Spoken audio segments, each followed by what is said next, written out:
Hello. The sun stopped snowing, so I could go for my walk again. Increase your energy. So we started, just a quick recap, we started with do the damn thing, which some people want to save for last, but no, you got to just do it. You just got to start, ready or not. You are ready, by the way. So revisit that one if you want to learn more about that. And then we talked about fueling yourself, not just food, but whatever you consume with your eyes, with your ears, and not just your mouth, who you surround yourself with. And then we talked about, I should have done a recap before I did this recap. Move your body, get moving. This vessel taking care of this body that takes care of you. And then, why can't I remember what the fourth one was? Well, today we're going to talk about meditation. And meditation is the answer to all the answers you want. Meditation will give you the answers you're looking for to everything and anything that you're dealing with in your life. Wild, I know. Not Google, sorry. I've heard it called the God cloud, accessing the God cloud.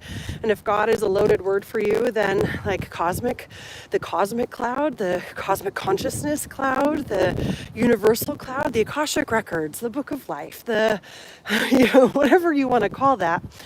When you tap into that part through meditation, you have access to everything you need. Everything that you need.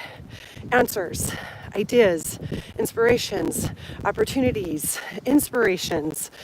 And you get to meet yourself in a way that maybe you never have before, because we are so bombarded with so much stuff all the time. I mean, when was the last time you just sat in silence and didn't do anything? And not with music or a podcast or a book on, not with people in the room with you, but like you just sat there and you just thought and you felt and you witnessed and you allowed. So when people find out that I'm a yoga teacher and a meditation teacher, one of the biggest things that I hear all the time is, I tried meditation, but I just can't make my brain shut down. I just can't make my brain shut up. It just won't stop talking. And say, congratulations, you're alive and you're a human. Welcome. So the purpose of meditation is not to stop your thoughts from thinking, because you're human. Scientists still don't even know where thoughts come from. Like, this is wild. There's so little that we know about our brain and consciousness that scientists are just kind of baffled by it. They think that consciousness exists within our brain, but as more and more studies are coming out, they're discovering that consciousness exists in everything. Even these trees and the snow and the grass and the rocks and the mountains and the birds and the bugs and the bees and the fish and the seas. Woo! It's in everything. It's that energy that makes life life. And just like, what was it? It was Einstein said energy can neither be created nor destroyed, but it can be transformed, transmuted. We live in this world that is just full of consciousness, energy, existence. And because you are alive, you have access to this. And it's that part of you that just knows things, can feel things. It's that part of you that has memories and desires and hopes that maybe are completely illogical to your circumstance. Like, what in the world? Why am I excited about this thing when I was raised in a culture that said that's taboo or that's not okay? Or because you came with that as a call purpose. Your consciousness has your purpose, your design, what you came here to create, to fulfill, to offer the world. Whoa, big deal.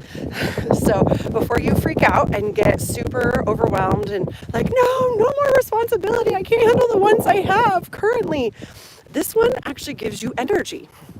Unlike all the daily to-dos that you have every day, and responsibilities that you have to family, friends, work, life, being a human in a world that requires, food and rent and cars and bills.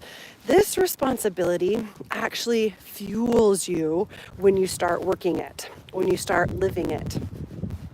But you can't know what that is until you tap in. There's usually a whisper, or it starts as a whisper, this little breeze that comes by you that's like, hey, maybe, what if you did this?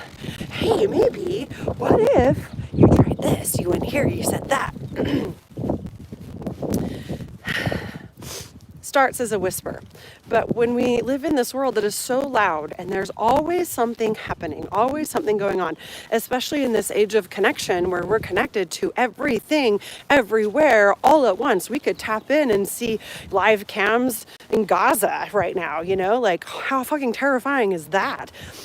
Are we really meant to be able to mentally and emotionally and spiritually handle this capacity of information coming at us all the time of everyone and every event that's happening all around the world? No. But we have to learn how to manage it. And the biggest part is especially in communities that are I want to make this world a better place, but where do I even start? I'm just one person. What could I even do? Meditation will give you the answer. Sitting still and just listening. And there's a lot of different ways to meditate. There's no right or wrong.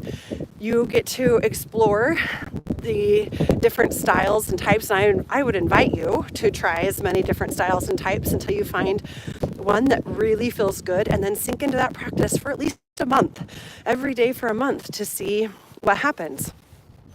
Now, we know the scientific studies and evidence of the benefits of meditation that improves sleep, memory, it helps decrease heart rate and cholesterol and what's the other blood one?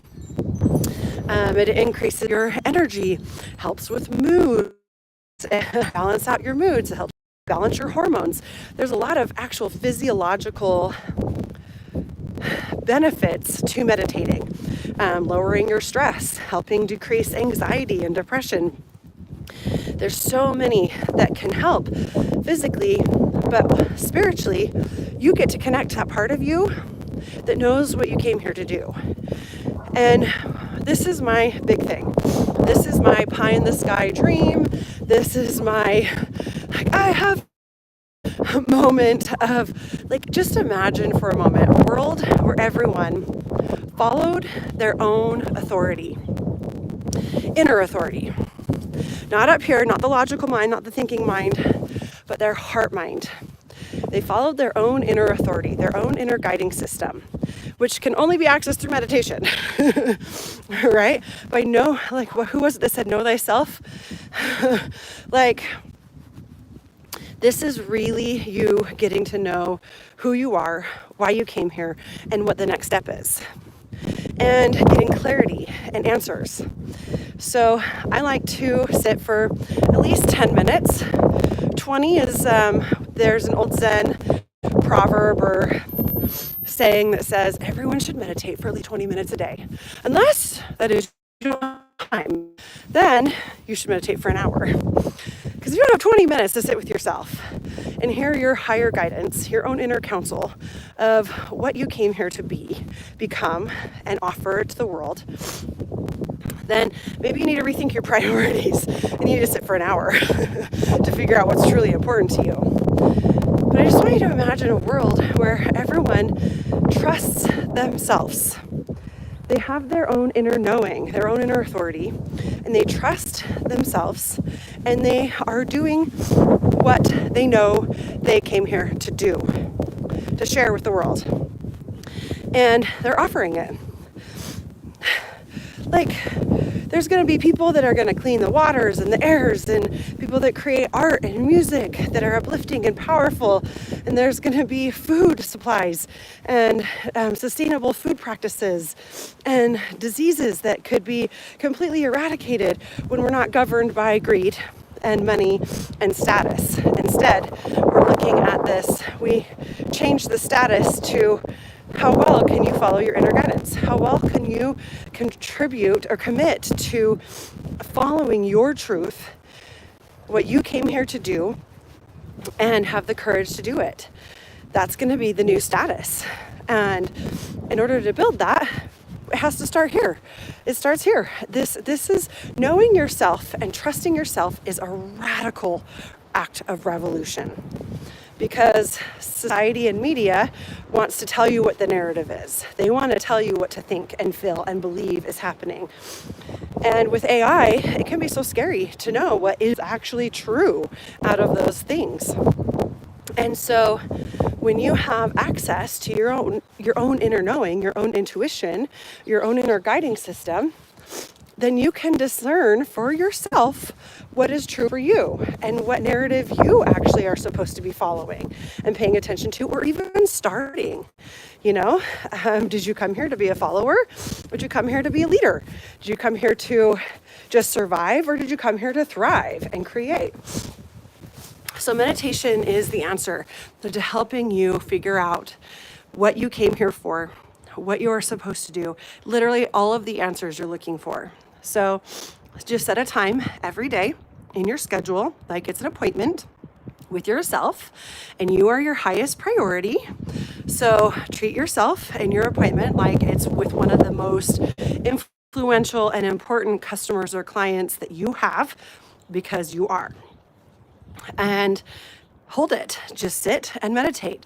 There's meditation apps. I have a meditation album on Amazon that you can do. It's a 21-day learning to connect with yourself. Really beautiful, with a journal and workbook. I'll find the link and post it in the comments here.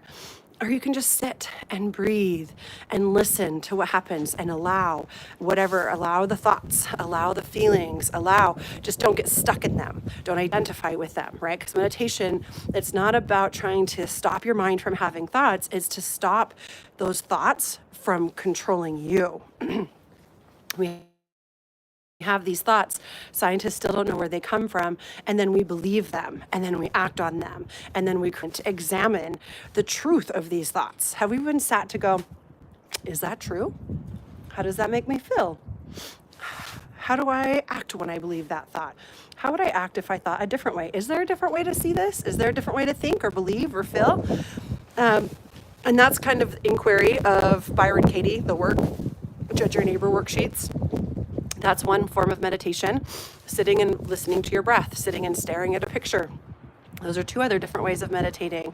Listening to a guided meditation, drumming or playing a musical instrument and just getting lost is a form of meditation.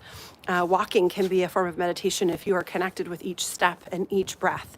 Washing the dishes can be a form of meditation. Again, if you're connected with the water and each dish that you're washing and the stuff you're washing off. Anything can be in a meditative state.